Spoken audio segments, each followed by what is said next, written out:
నమస్తే BCN news కి స్వాగతం। నా పేరు నీలిమ। ముందుగా ముఖ్యాంశాలు। మంత్రి నిమ్మా రామనాయుడు స్వగ్రామం అగర్తిపాలెంలో సభ్యత్వ నమోదు, కార్యకర్తల కుటుంబాలకు భరోసా కల్పిస్తున్నామన్న మంత్రి।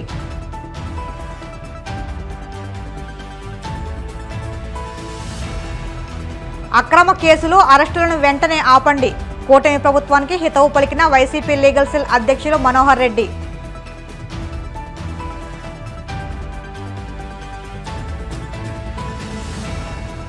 శ్రీకాకుళం జిల్లా సంతవరెడ్డి గ్రామంలో 8 పూరిళ్లు దగ్ధం, విద్యుత్ షార్ట్ సర్క్యూటే కారణమని ప్రాథమికంగా గుర్తింపు।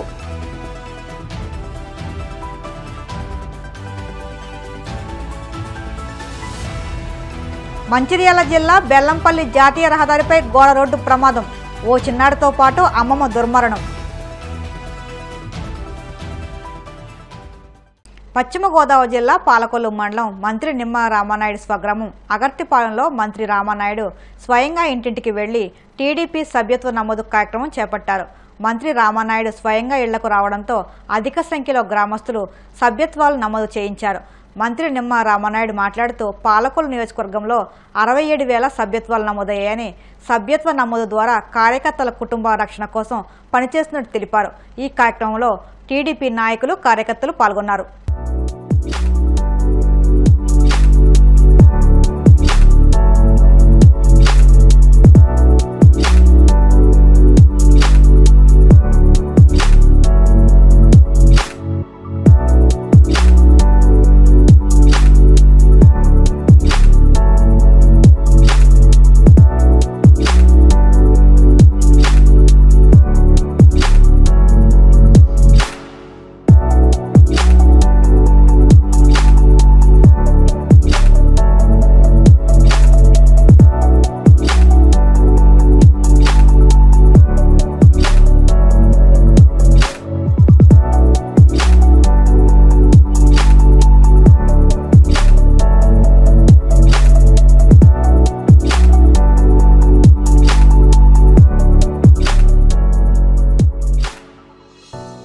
అక్టోబర్ 26వ తేదీన ఆంధ్రప్రదేశ్ రాష్ట్ర వ్యాప్తంగా మొదలైనటువంటి తెలుగుదేశం పార్టీ సభ్యత్వ నమోదుకు విశేషమైనటువంటి స్పందన ప్రజల నుండి లభిస్తున్నటువంటి పరిస్థితి। దానికి ఉదాహరణ 25 రోజుల్లోనే 46 లక్షల పార్టీ సభ్యత్వాలని ఒక్క ఆంధ్రప్రదేశ్ రాష్ట్రంలో నమోదయ్యాయంటే ప్రజల నుంచి ఎంత పెద్ద ఎత్తున స్పందన। అందులో కూడా ప్రత్యేకించి ఇప్పుడే నేను చూస్తూ ఉన్నాను, మన పాలకొల్లు నియోజకవర్గంలో కూడా ఇప్పటి వరకు చూసినట్లయితే 67,430 25 రోజుల్లో మా నియోజకవర్గంలో నమోదైనటువంటి పరిస్థితి। ఏ ఇంటికి వెళ్ళినా కూడా ప్రజలు ఆదరిస్తూ, ఎందుకంటే రాష్ట్రం ఇంత కష్టాల్లో ఇంత ఇబ్బందుల్లో సమస్యల్లో ఉన్నప్పుడు 14 లక్షల కోట్ల అప్పు ఈ రాష్ట్రం నెత్తి మీద ఉన్నటువంటి స్థితిలో కూడా అన్న మాట ప్రకారం 4,000 పింఛను, అది కూడా పాత 3 నెలలు కలిపి అంటే 7,000 రూపాయలు అక్షరాల మా గుమ్మం దగ్గర మా గడప దగ్గర 1వ తేదీన ఒక పెద్ద పండుగ మాదిరిగా మాకు అందజేస్తున్నారనేటువంటి ఆనందం సంతోషం ఆ వృద్ధులు వితంతుల్లో కనిపిస్తున్నటువంటి పరిస్థితి। 3,000 రూపాయల దివ్యాంగుల పింఛన్ని అన్నమాట ప్రకారం 6,000 రూపాయలు 10,000 రూపాయలు 15,000 రూపాయలు అందిస్తూ ఉన్నారనేటువంటి సంతోషం ఆనందంతో అటు దివ్యాంగుల కుటుంబాలు గాని యువత కూడా 5 నెలల్లోనే డిఎస్సి 16,000 పోస్టులు ఇవాళ నోటిఫికేషన్ వేసి మళ్ళీ యువతకు ఒక ఉద్యోగ ఉపాధి అవకాశాలు కల్పించేటువంటి విషయంలో ఎన్డీఏ ప్రభుత్వం చేస్తున్నటువంటి కృషి గాని, గతంలో ఏదైనా మనం పట్టణానికి ఏ పని మీద వెళ్ళినా హాస్పిటల్ గాని షాపింగ్ గాని ఏ పని మీద వెళ్ళినా కూడా ఆ యొక్క హోటల్కి వెళ్ళి భోజనం చేయాలని అంటే 150 రూపాయలు 200 రూపాయలు వెచ్చించవలసి ఉండేది। అటువంటి 5 రూపాయలకి అన్నం పెట్టేటువంటి అన్నా క్యాంటీన్ని ఆంధ్రప్రదేశ్ రాష్ట్రం అంతా కూడా ప్రారంభించినటువంటి పరిస్థితి చాలా సంతోషం అనేటువంటి విషయాన్ని వాళ్ళు చెప్పడం కానీ, 3 గ్యాస్ సిలిండర్లు సంవత్సరానికి ఫ్రీగా ఇచ్చేటువంటి విధంగా మా యొక్క మహిళల ఆరోగ్యాన్ని కాపాడేటువంటి విధంగా ఈ యొక్క ఎన్డీఏ ప్రభుత్వం తీస్తున్నటువంటి కృషి, వీటికి మించి ఈవేళ ఏదైతే ఒక రాజధాని నిర్మాణంలో కానీ పోలవరం నిర్మాణంలో కానీ గత 5 సంవత్సరాల్లో తరలిపోయి ఇతర రాష్ట్రాలకు వెళ్ళిపోయినటువంటి పారిశ్రామికవేత్తలను మళ్ళీ ఈ రాష్ట్రానికి తిరిగి తీసుకొచ్చి ఈ ప్రభుత్వం పనిచేసేటువంటి విధానం ఏదైతే ఉందో వాటన్నిటితోటి కూడా ఈవేళ ప్రజలను మెప్పించడం ద్వారా ఈవేళ సభ్యత నమోదు కూడా ముందుకొచ్చి ఈవేళ ప్రజలందరూ కూడా సహకరిస్తూ ఉన్నారు। ఖచ్చితంగా రేపు రాబోయేటువంటి రోజుల్లో కూడా తెలుగుదేశం పార్టీ ఎప్పుడు కూడా ప్రజల పక్షాన ఆ రోజు అన్న ఎన్టీ రామారావు గారి దగ్గర నుంచి ఈ రోజు చంద్రబాబు నాయుడు గారి వరకు కూడా పనిచేస్తూ ఉంది। సభ్యత నమోదు ద్వారా ఆ యొక్క కార్యకర్తలు అవనివ్వండి, కుటుంబాలకు సంబంధించిన వాళ్ళు సభ్యత్వం అనేటువంటి ప్రతి ఎవరైనా సరే ప్రమాదవశాత్తు చనిపోతే వాళ్ళకి 5 లక్షల రూపాయలు ప్రమాద బీమా ఈ రోజు సాయం అందించడమే కాదు, ఎవరైతే కార్యకర్తలు తల్లిదండ్రులను కోల్పోయినటువంటి పిల్లలుంటే వాళ్ళకి ఉచితంగా ఎల్కేజీ నుంచి పీజీ వరకు కూడా ఎన్టీఆర్ మోడల్ స్కూల్లో ఉచితంగా విద్యను ఇవ్వడం గాని, బసవతారకం క్యాన్సర్ ఆసుపత్రి ద్వారా వైద్యం సాయం అందించేటువంటి విషయంలో గాని, మానవత్వంతో ఏ పార్టీ కూడా పనిచేయనటువంటి విధంగా, జాతీయ రాజకీయాల్లో కూడా చూడనటువంటి విధంగా తెలుగుదేశం పార్టీ ఈ రోజు అనేకమైనటువంటి కార్యకర్తల సంక్షేమ నిధిగా పనిచేస్తూ వెళ్తుందనే విషయాన్ని కూడా ఈ సందర్భంగా మీ ద్వారా కూడా అక్రమ కేసులు, అరెస్టులు వెంటనే ఆపాలని వైసీపీ లీగల్ సెల్ అధ్యక్షులు ఎం మనోహర్ రెడ్డి డిమాండ్ చేశారు. రాష్ట్రంలో అంబేద్కర్ రాజ్యాంగం ప్రకారం కాకుండా నారా లోకేష్ రాసుకున్న రెడ్ బుక్ ప్రకారం పాలన సాగుతుందని, అందుకే సోషల్ మీడియా కార్యకర్తలను దారుణంగా వేధిస్తున్నారని మండిపడ్డారు. ఈ అంశంపై పార్టీ కేంద్ర కార్యాలయంలో మనోహర్ రెడ్డి మీడియాతో మాట్లాడుతూ 5 నెలల కూటమి ప్రభుత్వ వైఫల్యాలను ప్రశ్నిస్తుంటే కక్ష సాధింపు చర్యలకు పాల్పడుతుందన్నారు. ఇప్పటికే 300 మందికి పైగా సోషల్ మీడియా కార్యకర్తలపై కేసులు పెట్టారని, 7 ఏళ్లలోపు శిక్ష పడే కేసుల్లో నోటీసులు ఇవ్వాలని, ఆ తర్వాత విచారణకు సహకరించకపోతే అరెస్టు చేయాలన్నారు. కూటమి ప్రభుత్వం ఇవేవి పట్టించుకోకుండా అక్రమంగా కేసులు బనాయిస్తున్నారని మండిపడ్డారు. రాష్ట్ర వ్యాప్తంగా ఒక స్పెషల్ డ్రైవ్ నిర్వహిస్తూ సోషల్ మీడియా పైన తప్పుడు కేసులు బనాయిస్తా ఉన్నారు. అసభ్యకరమైన, అశ్లీలకరమైన పోస్టులు సోషల్ మీడియా వాళ్ళు పెడితే, ఏదైనా ప్రశ్నిస్తే ఈ ప్రభుత్వ అవినీతి పైన గాని, లేకపోతే ఈ ప్రభుత్వం ఇచ్చిన సూపర్ 6 హామీలను అమలు చేయమని, ఎందుకు అమలు చేయడం లేదని ప్రశ్నిస్తే వాళ్ళపైన కేసులు పెడుతున్నారు. ఆ కేసులు కూడా రాజ్యాంగం ప్రకారము, చట్టం ప్రకారము, న్యాయస్థానాల పరిధికి లోబడి చేయడం లేదు. వాళ్ళకిష్టం వచ్చిన రీతిలో కూటమి పాలకులకు తలొగ్గి పోలీసులు పచ్చ చొక్కాలు వేసుకుని ప్రభుత్వం ఏం చెప్పితే అది చేస్తూ చట్టాలను ఉల్లంఘిస్తూ వాళ్లే చట్టాన్ని కాపాడాల్సిన వాళ్లే చట్టాన్ని తమ చేతుల్లోకి తీసుకుని సోషల్ మీడియా కార్యకర్తల పైన ప్రశ్నించినందుకు అరెస్టులు చేస్తున్నారు. మానవ హక్కులు, పౌర హక్కులను ఏమాత్రం విలువ ఇవ్వకుండా కాలరాస్తున్న పరిస్థితి ఈ రాష్ట్రంలో జరుగుతా ఉంది. ప్రభుత్వ వైఫల్యాలను, హామీలను అమలు చేయమని, అదేవిధంగా వాళ్ళ అవినీతిని ప్రశ్నిస్తే కేసులు పెడుతున్న ఒక దుష్ట సాంప్రదాయానికి ఈ రాష్ట్ర ప్రభుత్వం తెరలేపింది. ఇప్పటి వరకు దాదాపు 300కు పైగా కేసులు పెట్టారు సోషల్ మీడియా కార్యకర్తల పైన.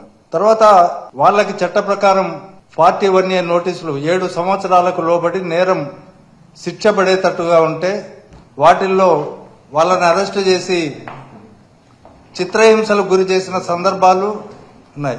కొంతమందిని పోలీస్ స్టేషన్కు తీసుకెళ్లి ఏం నేరం చేసినారో చెప్పరు, ఏం పోస్టులు పెట్టినారో చెప్పరు, ఏం కేసు నమోదైందో చెప్పరు. ఉదయం నుంచి రాత్రి వరకు పెట్టుకుని మళ్లీ రేపు పొద్దున్న రాడని చెప్పి ఇట్లా రాష్ట్రంలో చాలా మందిని తిప్పుతున్న పరిస్థితులు కూడా ఈ రాష్ట్రంలో జరుగుతూ ఉన్నాయి. అదేవిధంగా మరికొంతమంది ఇట్లా 5-6 రోజుల పాటు, 10 రోజుల పాటు నిర్బంధించి కూడా వాళ్ళని రిలీజ్ చేయకపోతే వాళ్ళు హెబియస్ కార్పస్ పిటిషన్లు హైకోర్టులో వేస్తారు. హెబియస్ కార్పస్ పిటిషన్లో వెంటనే 24 గంటల లోపల వాళ్ళని ప్రొడ్యూస్ చేయండి అని హైకోర్టు తీర్పునిస్తే, ఆదేశిస్తే దాని మేరకు ఆ కార్యకర్తలను, సోషల్ మీడియా కార్యకర్తలను వివిధ పోలీస్ స్టేషన్లలో నేరం చేసినారని చెప్పి అరెస్టులు చూపించడం జరుగుతూ ఉంది. మా పైన పోలీస్ డిపార్ట్మెంటే మీరు కేసులు వేస్తారా అనే దీంతో ఇప్పుడు హెబియస్ కార్పస్ పిటిషన్లు పెట్టిన వాళ్ళపైన ఒకరిపైన 21 కేసులు, ఇంటూరు రవికిరణ్ పైన 16 కేసులు, పెద్దింటి సుధారాణి పైన 14 కేసులు, ఇలా చాలా మంది పైన 10లకు పైన కేసులు పెడతా పోతా ఉన్నారు. ఇది అత్యంత దుర్మార్గమైన విషయం. చట్టాలను పరిరక్షించిన పోలీసులే చట్టాన్ని తమ చేతుల్లోకి తీసుకోవడం. తర్వాత ఈ ప్యాటర్న్ అంతా ప్రజాస్వామ్య సూత్రాలకు భిన్నంగా జరుగుతూ ఉంది. సోషల్ మీడియా కార్యకర్తల్ని ఆర్గనైజ్డ్ క్రైమ్ అనే దీని కిందకి తీసుకొని వస్తా ఉన్నారు. భారతీయ న్యాయ సంహిత అని ఈ మధ్య ఒక చట్టం తెస్తే ఇండియన్ పీనల్ కోడ్ కు బదులుగా వాటిలో 111 సెక్షన్ అని ఒకటి యాడ్ చేసి ఆ సెక్షన్ ను సోషల్ మీడియా కార్యకర్తలకు పెడతా ఉన్నారు. ముఖ్యంగా 111 సెక్షన్ అది పెట్టాలంటే ఈ సోషల్ మీడియా పోస్టులకు అది అప్లికబిలిటీ లేదు. దాన్ని పెట్టాలంటే ఆ 111 సెక్షన్ కిడ్నాపులు చేయడమో, రాబరీలు చేయడమో, లేకపోతే కంటిన్యూస్ గా వెహికల్ థెఫ్ట్లు, ల్యాండ్ గ్రాబింగ్, ఎకనామిక్ అఫెన్సెస్, తర్వాత ఎక్స్టార్షన్ ఆఫ్ మనీ, ఏదో డబ్బుల కోసం ఇతరులను వేధించి వాళ్లను సుపారీ హత్యలు చేయడము, ఇట్లాంటి లక్షణాలన్నీ ఉన్న వాటిని మాత్రమే 111 సెక్షన్ పెట్టాలని స్పష్టంగా చట్టంలో పేర్కొన్నప్పటికీ ఆ సెక్షన్ను సోషల్ మీడియా కార్యకర్తలపైన అన్యాయంగా పెడుతున్న సందర్భాలు ఇక్కడ మనం చూస్తా ఉన్నాం. ఇక్కడ ఎక్కడైనా కానీ పెక్యూనియరీ ఇంట్రెస్ట్ కానీ ఫైనాన్షియల్ బెనిఫిట్స్ కానీ ఆశించి సోషల్ మీడియా కార్యకర్తలు ఎక్కడ ఎక్స్ట్రాక్షన్ కానీ లేకపోతే ఇంకోటి కానీ చేయలే.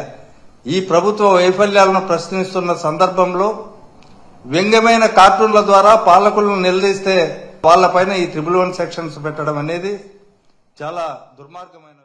శ్రీకాకుళం జడ్పీ సర్వసభ్య సమావేశం ఉత్సాహంగా జరిగింది. సీఎం, డిప్యూటీ సీఎం, విద్యాశాఖ మంత్రి పేషీల నుంచి వచ్చిన సమస్యలను సత్వరమే పరిష్కరించాలని జిల్లా ప్రజాప్రతినిధులు అధికారులకు సూచించారు.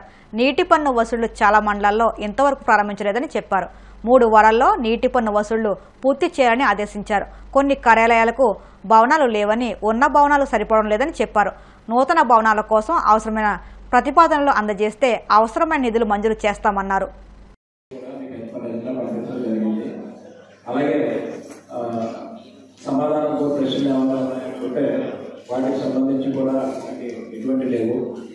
28వ తారీఖు జరిగినటువంటి జనవాడికి సంబంధించి గౌరవ సభ్యులందరికీ కూడా మీ ప్రశ్నలకు సమాధానం రాకపోవడంగా పంపించడం జరిగింది.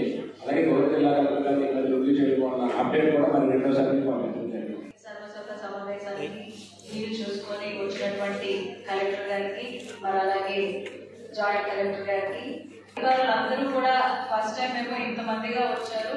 మీ అందరికీ కూడా హార్టీ వెల్కమ్.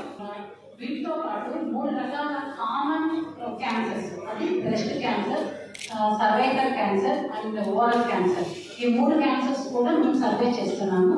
ఇది 14వ తేదీ నుంచి ప్రారంభమైంది. ఒక క్యాండిడేట్కి మనం సర్వే చేయడానికి 30 నుంచి 40 నిమిషాలు పడుతుందండి.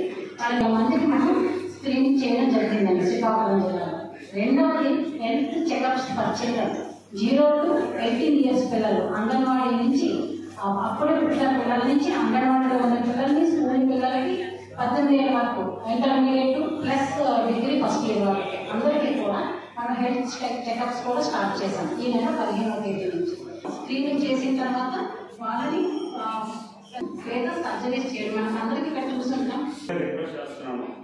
చాలా వాల్యూ, ఎందుకంటే చాలా ప్రజలు మనల్ని ఎన్నుకొని ఇక్కడ సభ కల్పించినప్పుడు చాలా ఉందాగా ప్రజా సమస్యల మీద అవగాహనతోటి మాట్లాడాలి.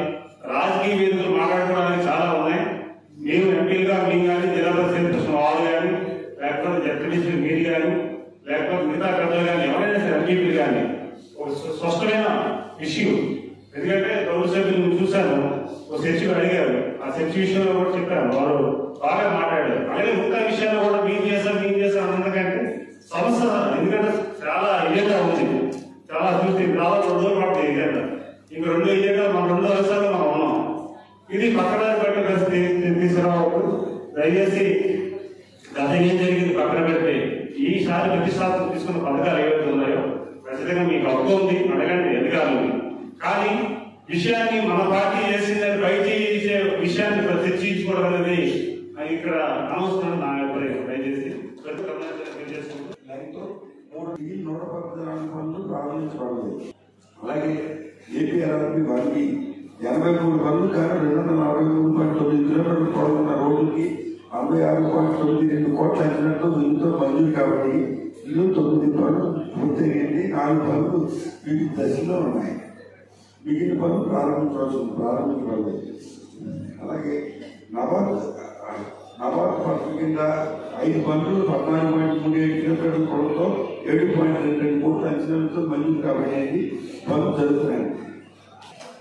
అలాగే ఎన్ఆర్జీస్ వెడ్డింగ్ కాంప్లెక్స్ 24, 25, 3,312 పనులు 240.09 కోట్ల అంచనాతో పనులు మంజూరు కాబట్టి పనులు. విద్యుత్ షార్ట్ సర్క్యూట్ కారణంగా 8 పూరిళ్లు దగ్ధమైన ఘటన శ్రీకాకుళం జి సిగడం మండలం సంతవురుటి గ్రామంలో చోటు చేసుకుంది. స్థానికుల సమాచారంతో పొందూరు రాజం అగ్నిమాపక సిబ్బంది ఘటనా స్థలానికి చేరుకుని మిగతా ఇళ్లకు మంటలు వ్యాప్తి చెందకుండా మంటలను అదుపు చేశారు. 8 ఇళ్లలోని వస్తువులన్నీ కాలి బూడిదయ్యాయి. సుమారు 15 లక్షల వరకు ఆస్తి నష్టం జరిగిందని ప్రభుత్వం ఆదుకోవాలని బాధితులు విజ్ఞప్తి చేశారు.